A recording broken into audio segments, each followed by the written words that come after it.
Howdy, y'all. Joe Hills here, recording as I always do in Nashville, Tennessee, and this fire has been extinguished under the Protection Act due to lack of supervision and safety protocol by HCFD Perlo.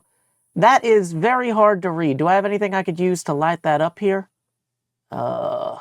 Maybe this one? Great. That was exactly what I wanted to do with that sign. There we go. Glow and behold, this fire. Out. Thanks, Pearl. The building is looking good, but this area, maybe not so much. Also, with the fire out, if we check our mini HUD, that is some pretty unlit space there. I'm realizing what I probably want to do is spread some of the glow lichen throughout this area, maybe even get rid of some of the torches. And, while we're cleaning things up, these horse holes here, like this one and the one down there, are basically now unnecessary now that we've got the parking structure bits in along there. This corner of the building, though, speaking of cleanup, I have not figured out exactly how long I want this building to be. I might extend it further, I might shorten it. There's a lot to think about, but I've really got to just get in there and get my hands dirty and hopefully rise from the ashes of this HermitCraft Fire Department intervention. I'm sure Pearl means well up there on her hill overlooking us all, but you know what?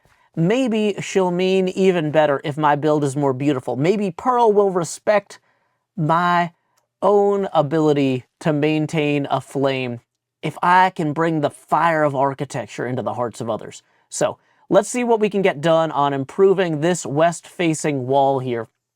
And I'm thinking maybe we put some prismarine in along here. We're going to add some ornamentation along there. And if we have time, it would be great to get the ribs in for the dome that's going to go on the top. But I'm not sure if we're going to get to that today. Let's go ahead and give it that old college try, though. Time skip! So the first thing we do is use bone meal on logs, and use bone meal on logs to expand the glow lichen. Bone meal on the glow lichen ground. Everybody don't be frightened by the spreading of the dead looking moss. It brings the light into your life. Well, that is looking fairly neat. We have removed the bamboo, the trees too. I have grabbed any torches that were on the ground around my area, replaced them with glow lichen. You can look at that with the mini HUD, and it's generally looking pretty good. We still need to take care of moving that kind of nylium area somewhere else, but the horse parking has been repaired over here. One thing we haven't had time to repair yet is Scar of the Sky. We need to scaffold up and take care of this guy. There's 3 logs that are all spawnable, and quite frankly, I would not like to have creepers spawning on these and jumping down on me. So, wow, from up here it's even more obvious. I've also cleared out this hillside, though. Let me tell you a little bit about what my thought process is there. And we can hop on our horse without any cares. This area here was mostly birch and oak wood. And I was having to cut through the trees to reach my really terrible farm here for sheep and cow. This sheep and cow pen, it got creepered. Like, a lot. Like, constantly. It's an absolute mess. And so what I decided to do was, rather than have a place that creepers could just jump down over the fence like this into the pen, I decided to build a new pen down here, and we'll lead all the sheep down into that. Then, having cleared out this part, my thought process is I'm going to plant a bunch of pale oak up here and dark oak down there, and that'll give us a nice contrast growing up the hillside tree-wise as we work on our roof in this next segment. You guys, you have 2 reasons to follow me now. Food and literally me dragging you. So we're gonna literally me dragging you over here. And I'll come back for those stragglers over there later. And we're just gonna kind of slowly descend.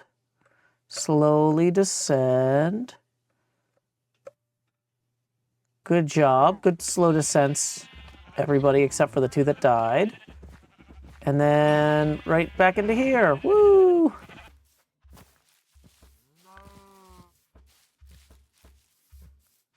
Come on down.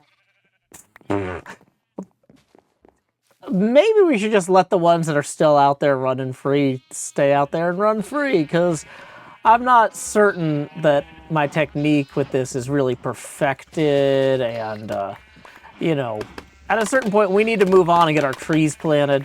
So, I was saying I wanted to do dark oak kind of down in this little valley here.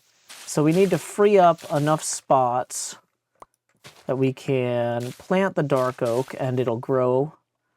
Some of these may end up getting shifted around some. But the important thing is to get the trees in, not in a seditionary sense. You know, we're not trying to accomplish treason. We're trying to get the trees in. Oh, I was thinking earlier today, my kids started looking through my Dungeons and Dragons books again for the first time since being a very small child. And when my kid was like 3 or 4, the Dungeons and Dragons books were like, ooh, I want to look at all the pictures, you know. But then by the time the kid's old enough to read, it's like, oh, Dungeons and Dragons books, those are for babies. And so now that my kid is like 12, Dungeons and Dragons is cool again because Stranger Things and whatnot. So it's like, ooh, Dad, can I look at your Dungeons and Dragons books?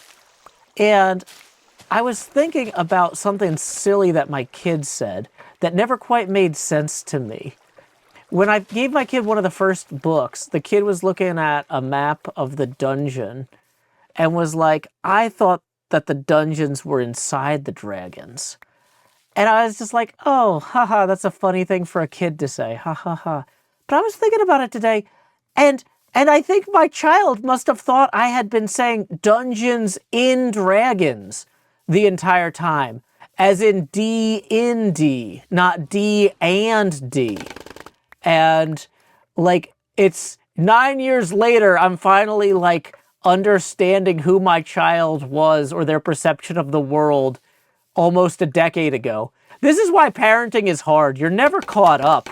You're just always behind. But you know what? You get there eventually. And I'm going to take some comfort in that. But, yeah. Hey, sheep. You don't have to worry about getting dragged over there. Thanks to the high mortality rate of my methods, I've given up. Enjoy being free. But yeah, anyway, I did want to start distributing some of the pale oak trees along here. Are pale oaks also grown in 2x2s? I feel like maybe they are, but maybe they are not. I don't know. We'll find out. It's fine. Let's just go ahead and get these placed so we can go work on our roof over there. Plenty of work to be done on that northwest corner of the build. And we'll just let these grow in the background. We're not going to waste any bone meal on them for the time being. So, anyway, time skip. Now that the sheep and the cows are nestled in their brand new pen and the trees have begun to grow there and then, we've got a bit of an issue in this area. Crossbowmen. All I wanted to do was create a circle that was 49 meters in diameter, and it seems to have summoned some crossbowmen down there, which is a problem. Now, the bigger concern, though, is can we even tell if this circle does its job? I do not know. And so, here's what I'm thinking. We need to basically create a practice bit of this circle that will become the column with the fancy grill that will rise up above this bit back here. So we're going to just put in some black stone for now. This will probably ultimately end up being a blend of black stone, black wool, black charcoal. This needs to be 5 blocks high. So right now it's 3 blocks high, which is okay, but is not, you know, great. So here we go, getting those in there. And then we're going to swap to these diorite slabs. This might not be enough slabs to actually do the job here, but we're trying our best, okay? So we're going to just toss these slabs in like so, making kind of a grill structure here. I'm imagining that in the model maker's brain, when they were designing the Addison Theater for the television show Studio 60 on the Sunset Strip, this is supposed to be like a mechanical space up here with a bunch of air conditioners and electrical stuff, because they would need a lot of air conditioners for a TV studio in Los Angeles with all those lights and whatnot. So then we need a 4 block high thing of, what would you call that even? Some sort of prismarine maybe, but we don't have 4 blocks of prismarine. We're not going to be able to make all this fancy stuff for our prototype here. So instead, what we're going to do is we're going to take some bamboo and we're going to just kind of hash this out as, once again, a prototype. Return into Pearl's area and swing in about, I think that height might work out. However, the question was never whether that dome would be visible from above, but how it's going to look as we descend toward the pier. Do we completely lose all sight of it in front of that nearer wall? Or does that have enough elevation to poke above? That looks like it's going to be all right. Okay. That is just enough overlap as we approach to really give a sense of depth. I think we got our geometry right. We do still need to sort out our materials, but our geometry is on track. So let's grab some other materials and come on back. You can stay there though. I'll be back. Time skip. The time-lapse of completing that dome and creating the theater that will someday be our home has come to a screeching halt as the server has updated to Minecraft 1.21.11, the Mounts of Mayhem update. The replay mod does not currently support that update, so we are going to leave our progress on unflooding this basement behind and head off in search of adventure of the new update kind. I am curious to see what lies beneath the sea, and if you don't think that's a good rhyme, leave a comment for me. I will read it. I've never made a spear before, but I've heard that you can do that with multiple materials or materials. So we're going to go ahead and try to fashion a golden spear, a diamond spear, a iron spear, and a stone spear. And we'll take these out riding on our horse and take a look at how the general area around our base is appearing while we've got a spear in hand. How do you... Okay, so there's a stab and there's a hold.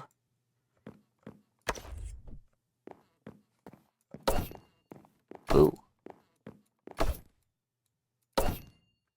I don't know what makes the different sounds different, but either way, that's exciting. Okay, the sun is setting, so we might be about to have some other mobs to contend with here. So that's something at least. These chunks flashing in like that is really weird. I know they're supposed to be fading in, but it feels strange. Okay, we can't go to video settings right now because it's not safe. Ooh, I hear the skeleton.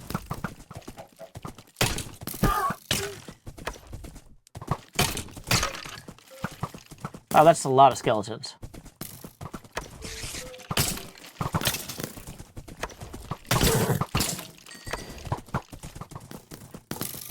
I don't think the horse is doing that well with all these skeletons.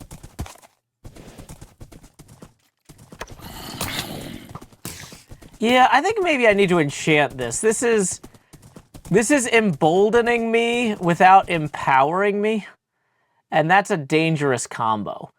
I normally wouldn't ride our horse around at night, and now the horse is taking 5 damage, and I can't figure out how to get back home because it's too dark for me to find the bridge made of... You know what we're doing?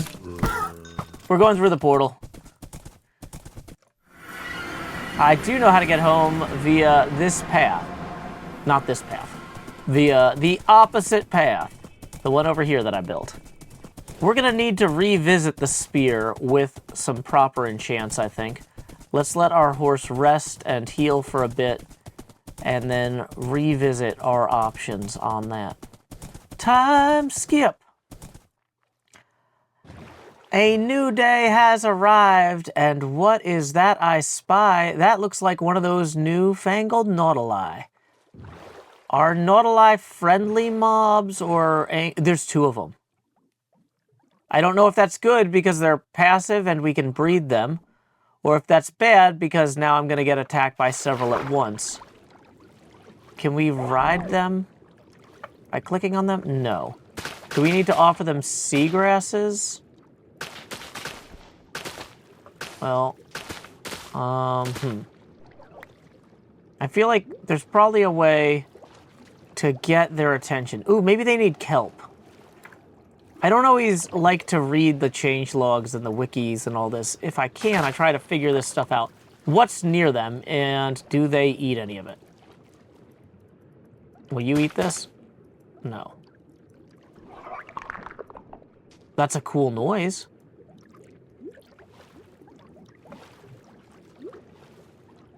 Okay.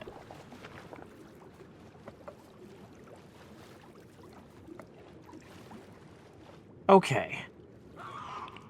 As fun as it is watching these things swim around while they scream at me, at a certain point I do have to accept that sometimes other people know stuff I don't. Apparently, these guys need pufferfish.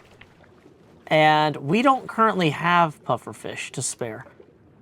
So, we need to go find a warm ocean, get some pufferfish, and then bring back a saddle, it sounds like, if we want to ride these guys around. Which I do want to do. So, where is the nearest warm ocean? It's probably somewhere through the nether, but we need to free up some inventory space first before we go. So let's go ahead and prepare to embark on that journey. Time skip! Okay. Good news, everyone. We've made it. I turned the fade in time for new chunks up to 2 seconds just to see how obnoxious that setting could get. It apparently can get pretty obnoxious, so that's good. That was a successful test. Let's go ahead and set down our gray bed over here. And see what we've got going on now this way. We are currently looking for pufferfish, and this coral reef is not exactly big. I see Doc is online AFK. Doc isn't currently exhausting the cap for fish, right? Because I've seen other fish around. Okay, well, we got a burning forest over there. Should we help Pearl out by making sure that lava doesn't spread fire to the whole forest, or should we just... Oh, cool. Well, it looks like there's definitely a forest fire going on. That's fine. Oh, this is the one I think we were looking for. Yeah, this is way more promising. Yeah, we're making sure... Whoa. Well, immediately we found a pufferfish. That's something. As we hunt through the coral, seeking pufferfish, it's my only wish to dish out my looting sword in their direction. Meanwhile, the flames arise into the skies, in this jungular direction. Hopefully that whole thing won't burn down and suffocate me. Last thing I need is to, you know, surface from below here and then just the entire surface above me. No oxygen, all smoke. Okay, I think that's a pufferfish there. Nope, those are just small fish. Searching for pufferfish. Really should have gotten respiration on my helmet, but... Ooh, you know, we don't have any coffee beans or cocoa beans. Let's grab some of those while we're out here, too. Actually, we don't have any jungle wood at all, I don't think. Keeping in mind that this entire forest could burn down while I'm under there, let's go ahead and try to actually harvest out some of this jungle wood. Just enough that we can bring some home and then preserve the memory of the forest that burned down while we harvested the pufferfish. A little bit of jungle wood, a little bit of cocoa leaves, maybe some saplings. Uno, dos, tres. 3 saplings should suffice for kickstarting our own little jungle back home. For right now, let's explore beneath the foam, where in theory the pufferfish roam. I've heard that you can use these alive or dead, but realistically, it might be safer to try getting both. So let's pick up that pufferfish in the bucket. And that pufferfish in the bucket, nice.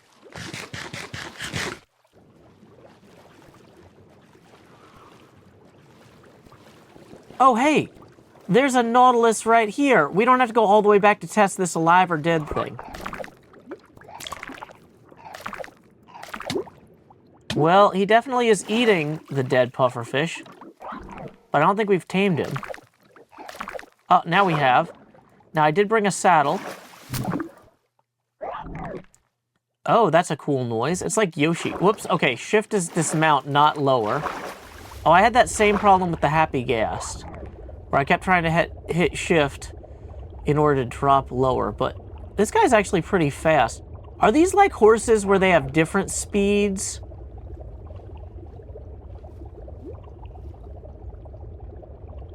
I wonder. Is this thing giving me air? I'm not running out of air, even though I'm like underground in this cave. That's pretty cool.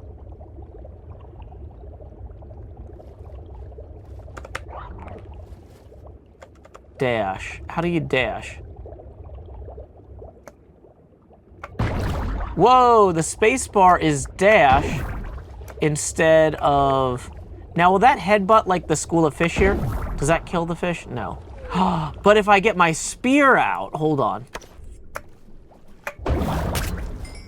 Kind of.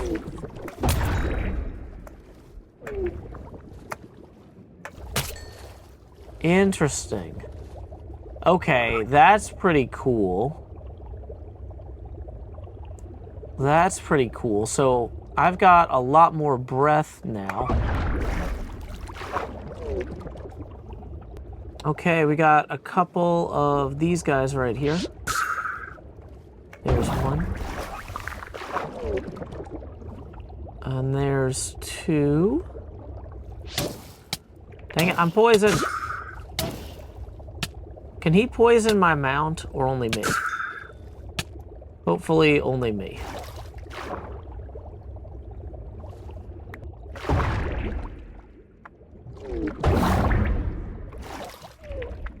Okay, we're gonna tie this guy up for a second. Assuming... Hey, come back. I don't want you to get lost. Okay. Let's see, can we use a bed in one of these village huts? There we go. Woo!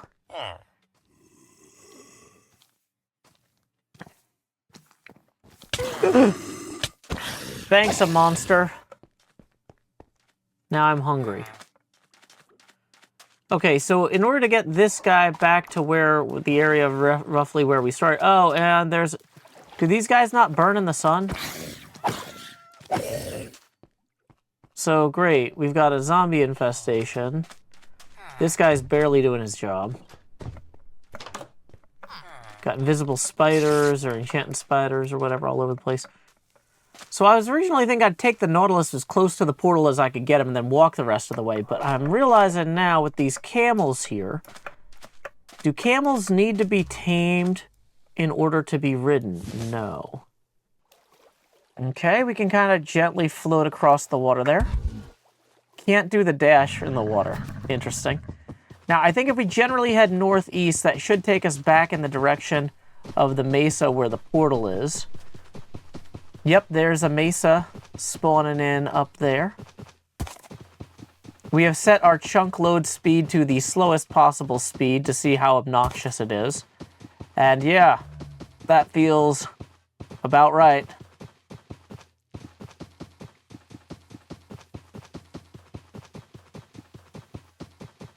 Now, are we on the wrong side of the mesa for the portal? Probably. Let's head this way. So the portal should be right there. Okay, I can just see it above the camel's nose. So the question is, how do we safely descend? I don't know how good camels are at falling, but let's assume they're fantastic at it and that nothing bad can happen. That was a correct assumption. Great.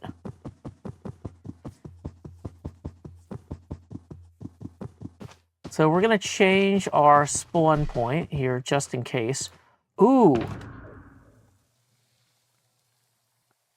You know, maybe we put some of our stuff in here and we get some terracotta as well before we leave.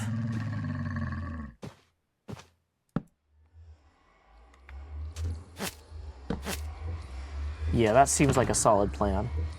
Like, for example, we don't need this many torches right now, right? We can put our lime glass pane in there, crafting table, furnace, charcoal. That frees up a lot of spots. Okay. Now, this is not a efficiency 5 pick, though.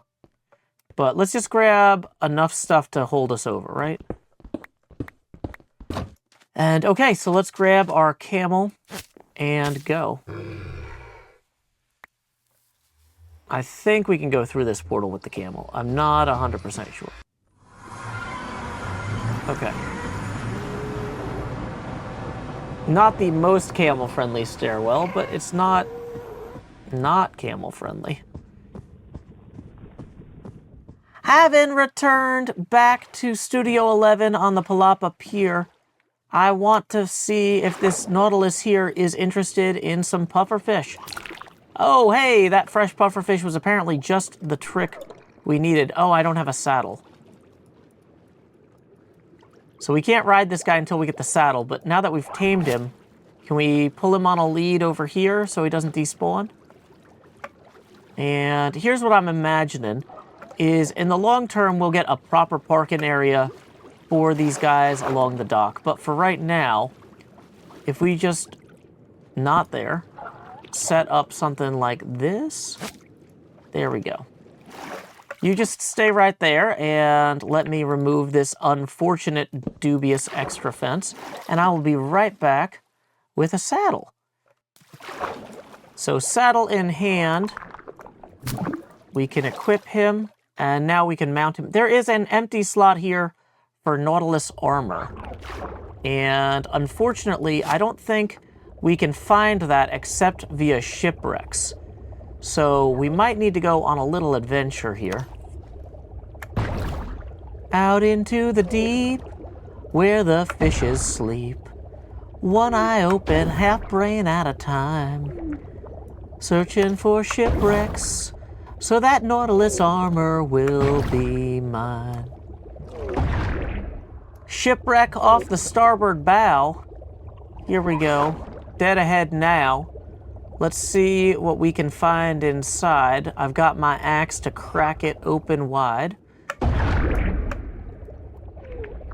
Okay. If we break into the hull... Okay, a lot of lapis, iron, and gold. But, unfortunately... Nothing for this guy. Now, we are losing air here. We need to go back to the surface to recover our air. He just kind of keeps us in a static state. Oh, dang it, I keep forgetting. If I press shift, it dismounts me. It doesn't... I keep trying to descend and instead hitting shift. Okay.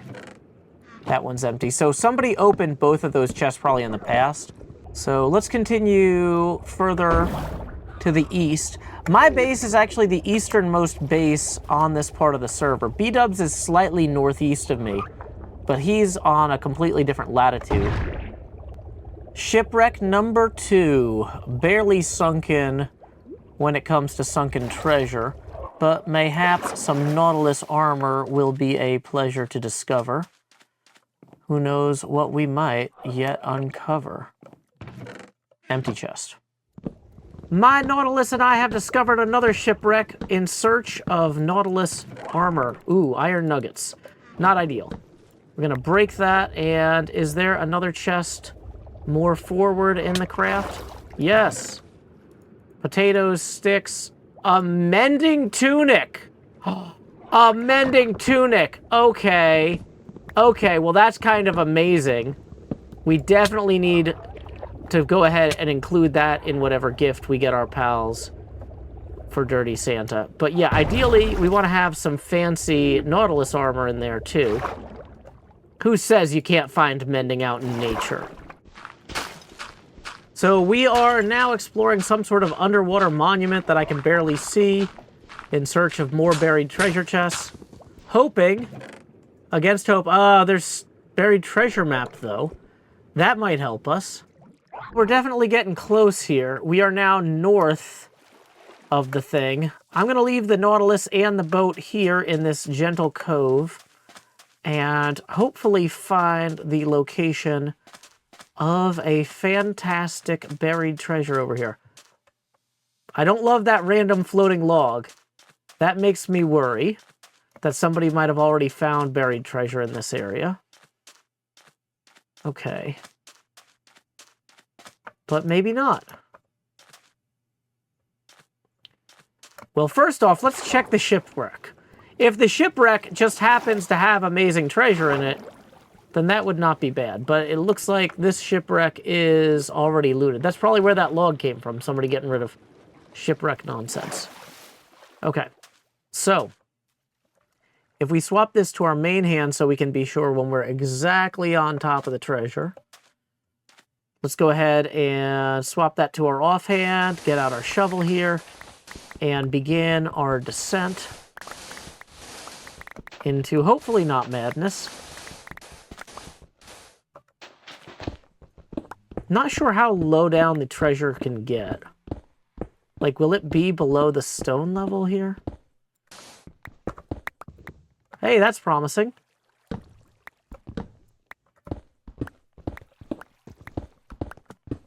Is this a mine shaft, though, or what? Weird.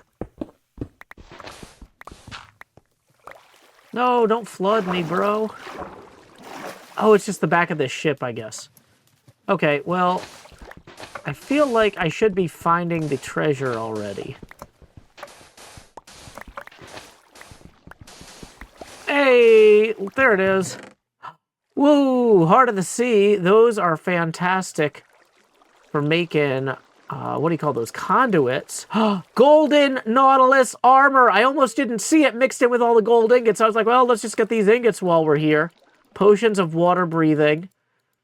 Okay. That, I think we can make a gift box, okay? Golden Nautilus armor plus a conduit making kit, because I have enough normal Nautilus shells. Awesome. So we're going to head back to my area and get this assembled. Okay. So we're going to break the boat here and put the armor on the Nautilus. Now we're looking real classy. Real classy. Let's go ahead and get off the Nautilus and check that out from... Ooh, look at that. That is looking fine. What an excellent suit of gold armor for a nautilus. I'm not sure if we can enchant that, but we can figure that out when we get home. Time skip. I ran by Jevons and did some shopping, and we're going to go ahead and toss another 8 sponges in here. We're going to hold on to these 8 for ourselves because we still have quite a bit of clearing of water to do out here. It looks a lot better than it was, but let me tell you, the 4 sponges I was using to clear this were not efficient, and we need to go all the way out that way and possibly clear some more underneath here. It's going to be a whole thing. A ton underneath there. We've got a bunch of stuff under here to clear. So yeah, having more sponges is going to be a boon for us. But at the point where we're making the trip, we've also upgraded our 2 Final Fantasy IV question marks. Between that mending leather shirt and that golden nautilus shell, I think that our gift will be received well. Please come back next episode for the HermitCraft gift exchange for 2025. It's a wonderful time to be alive. Thank you so much to everybody who joined us today, especially to Patreon patron Drew Baca, who made this episode mid-roll ad-free. Thanks, Drew Baca.